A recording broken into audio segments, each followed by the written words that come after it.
The question was from a topic called nutrition, and it goes like this.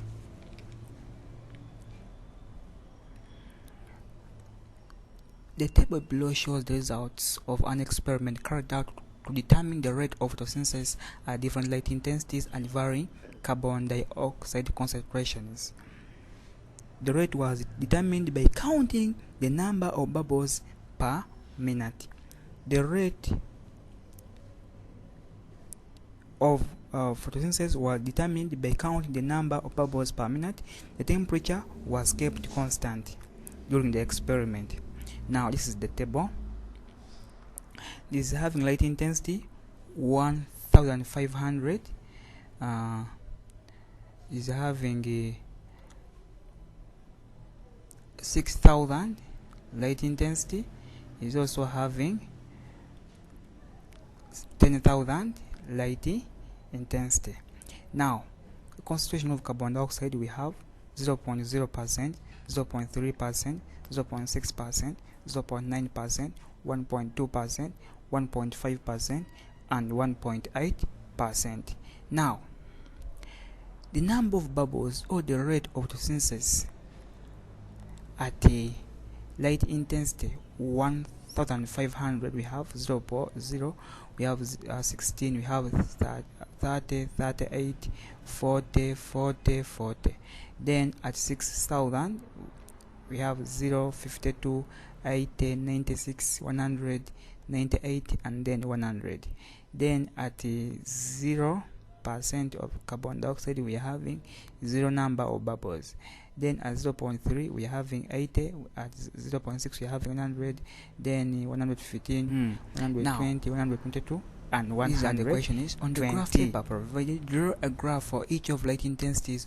All the 3 graphs of the light intensities should be plotted on the same axis. On the vertical axis there should be rate of photosynthesis, then on the horizontal axis there should be carbon dioxide concentration. Then part B, what is the effect of increase in carbon dioxide concentration and light intensities on the rate of photosynthesis.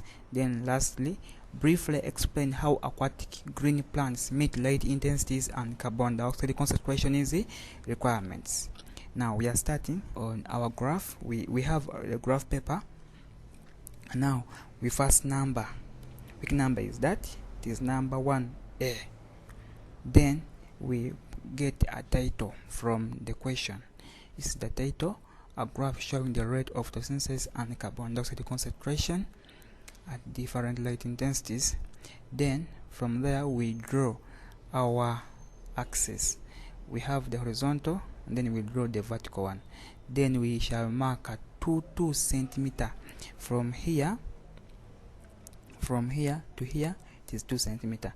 That's mark on the horizontal 2 centimeter.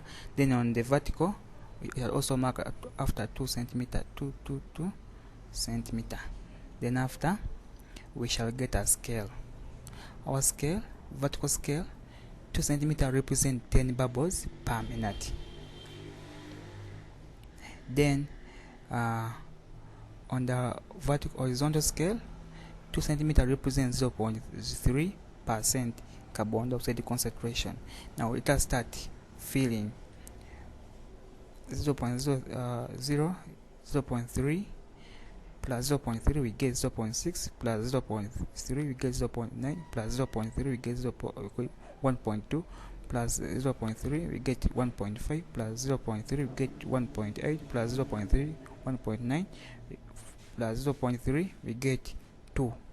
Now on the vertical axis we are adding 10, 10, 10, 10, since 2 centimeter represent 10 bubbles per minute.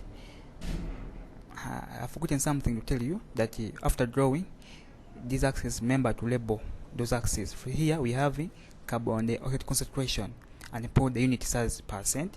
Then in the vertical scale we are having rate of photosynthesis. The units are bubbles per minute. Then let's continue. 10, 20, 30, 40, 50, 60, 70, 80, 90, 100, 110, 120, 130. We have been adding 10, 10, 10, 10, 10 since 2 centimeter represent 10 bubbles. Now, I want to start plotting. When you look at the table, at light intensity, we are starting with light intensity 1500. So at the carbon dioxide concentration 0.0, the number of bubbles were 0. So we plot it here. That's why you are seeing that star.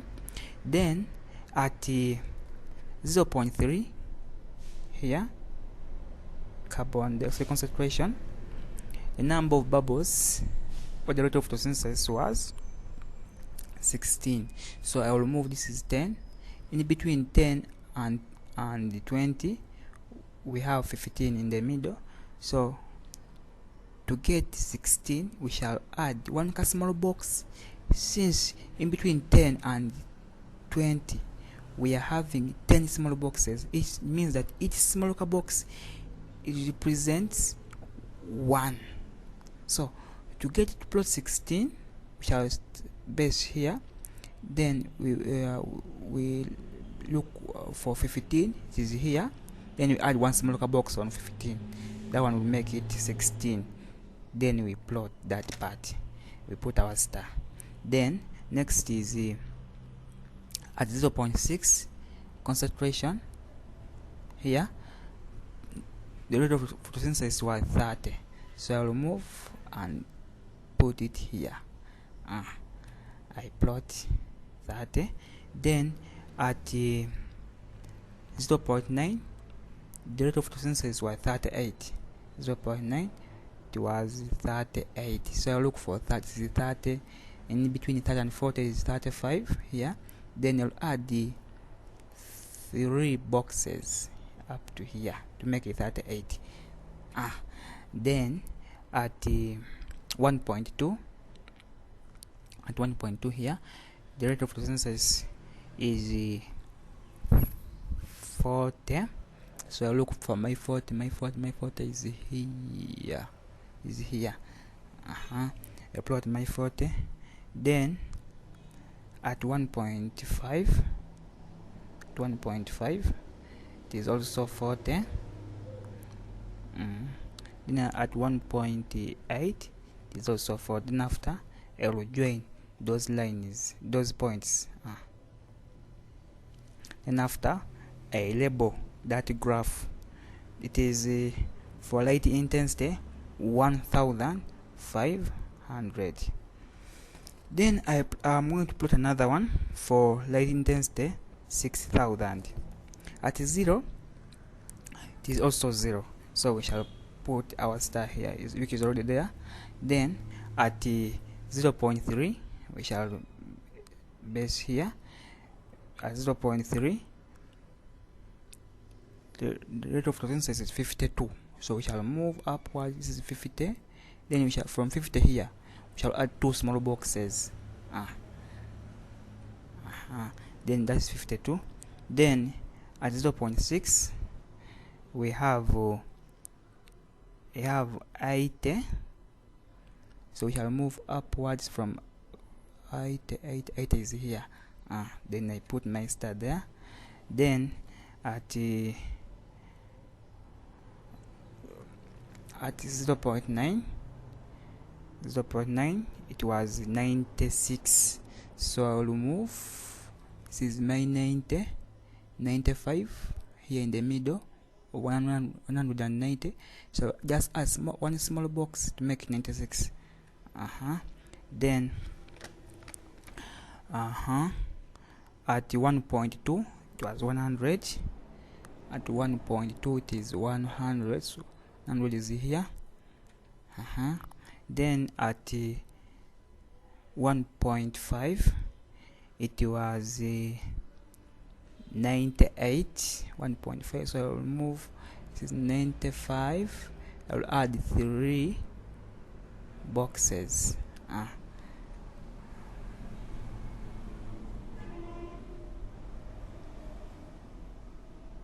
add 3 boxes from 95. Then at 1.8 is 100, which is this one here. Then I join those points. I've joined them. Now I record this graph of light intensity 100D, mean 1600. Then I plot the last one. Last one is for light intensity 10,000. So the first one is 0 bubbles, so it's already there. So the next one at 0.3, it is 80. So I'll move upwards until I reach where 80 is. Then I plot that. Then where at 0.6, it is it is 100. So I'll move upwards until I reach 100. I put my start there. Then at 0.9, it is 115. So I will base here on at 110. Then I look for the middle part between 120 and 110. It is here. So that's 115. Then I for 1.2 here, it is 120, which is here 120. Then for 1.5, it is 122. So I'll base from 120, then add 2 boxes. Then the last one, 1.8, the number of bubbles are 120. So this is 120 here. And after